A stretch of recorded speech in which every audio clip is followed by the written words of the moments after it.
Hey folks, Ryder here. Hope I got audio. I will maybe go check inside and while I leave it running.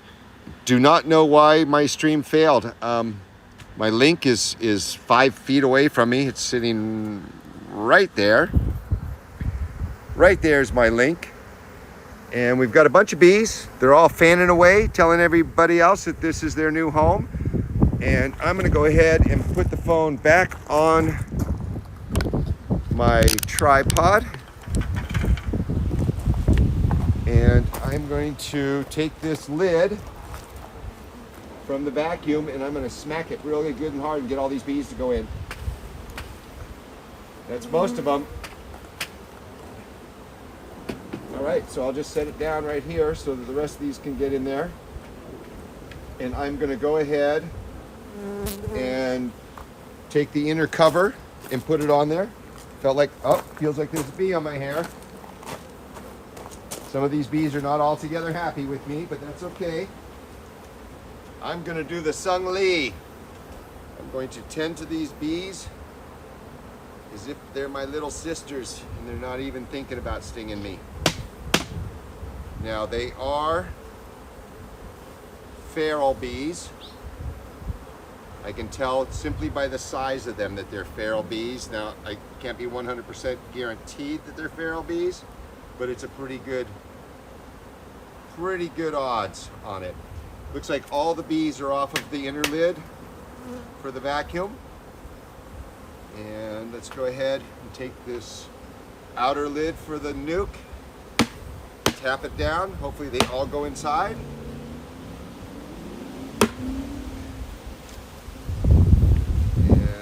Set it like this right now. Give them some time to get into their new home.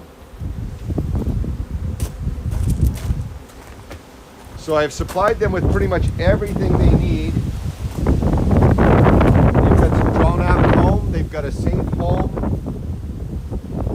And there's some honey in there. So let's go ahead and grab the camera down again. So we should see the majority of these go inside. You can see them mostly going into the opening there. A couple bees are fanning. So that means they're giving off a scent that this is the location they want. And look at them all marching out of the bucket. Look at that little line. This is the march of the bees. So I'm really hopeful that there is a queen in this swarm. From all the fanning that's going on, that's a really good sign. And I don't know if you can see, but these bees are smaller. They're a little smaller than your average bee. And that tells me that they're most likely feral. And they came from an area in Clayton. Look at these two. They're talking. They're having a little powwow over here. They're all talking. Now there is 17 other hives right around here, so I don't want to leave this open too long. I don't want to create a robbing situation because there is some honey in here, but I just want to watch, and hopefully all these bees go ahead and go inside this box and make this their new home. Thank you, Dermot Jones, for supplying me with these bees.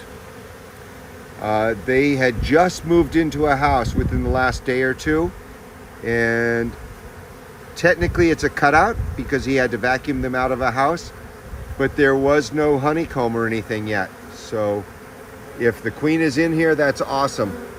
If not, it's still okay. We can marry these bees to another colony. They can at least go on to live productive lives for the rest of the summer with some other girls. But the way these bees are all traveling inside, I wish I could get a good focus. I want to kind of move this bucket out of the way now so that we can see this better. So maybe I'll throw a leaf or something down here. So here's a leaf, and they can use that to climb across.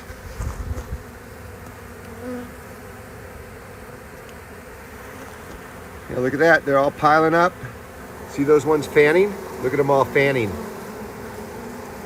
It's telling their sisters this is where our new home is.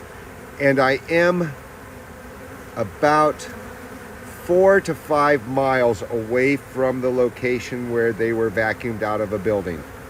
So these bees are not going to be trying to fly back home. Look at that. They're using that leaf. They're absolutely using that leaf to get into their new home. So this is the march. You see how the majority of them are going into the hive. That is the march of the bees. This is what we want to see when we do a swarm collection. And this technically is halfway in between a cutout and a swarm collection. They had to be vacuumed out of a building, but they just swarmed into the building within the last couple days. All right, so the next thing I need to do is go ahead and put this lid down on here. And let's see how well that goes. I'm gonna do it nice and slow so that I crush as few of these bees as possible. In fact, I might not put it all the way down. I'm just gonna put it partially down like that. That way I know I didn't crush any bees and they're still able to fly in the top and their fanning is still happening, but at least this hive's gonna start warming up. They don't have any brood to keep warm, but they'll keep themselves warm. They're gonna build up enough heat in here tonight so that this little colony stays alive. I mean, they just fled their original home a couple days ago, and now they're in this one. One stopped on my finger to say thank you. You're welcome, young lady. So I only see maybe a couple hundred bees that are dead. It's not too bad. I'll look and check later to see if any one of them is the queen.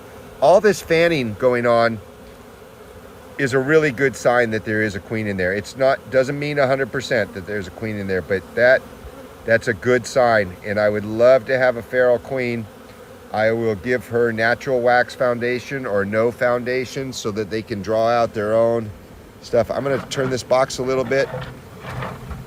So there's still 1,000 bees in here and a couple hundred of those are dead.